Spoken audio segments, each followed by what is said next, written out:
Egia da, orain honetan bere bizitza hartzen du materiatzen, ez? Bere bizitza kontatzea. Eta ez kontatzen du angelu askotatik begiratuta, ikuspuntu askotatik begiratuta, ez?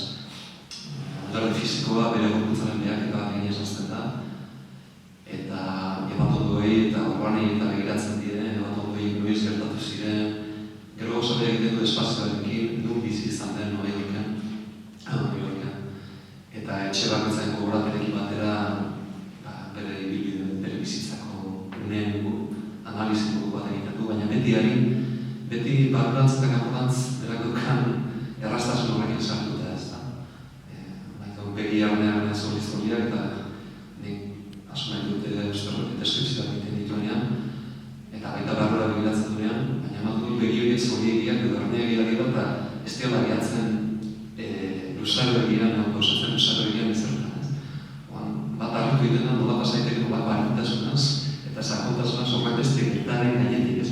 Adortatik, Australia da. Australian kontakizio guztietan konagatzen da Australia.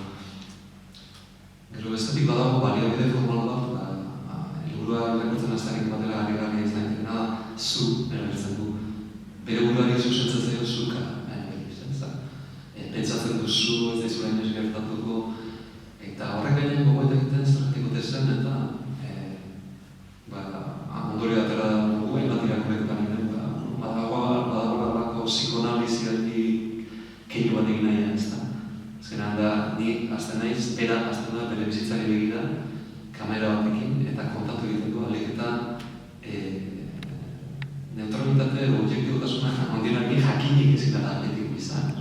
Zergatik itzieko nire buruari buruz zu besanez.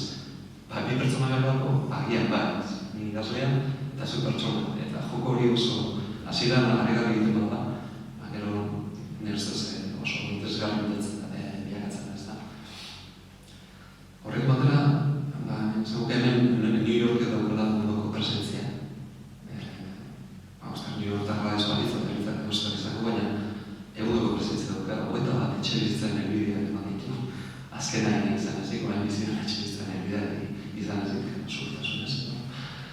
Eta etxe horietan gertatuko gauza guztien kronika modu bat egiten du. Kronika antza bat du, baina ez da gero kronika, gero alegin lirikoa edo alegin estetikoa edo ikusten da, eta osagai hori guztien guztatu egiten dela kontakizun gustagarri bat.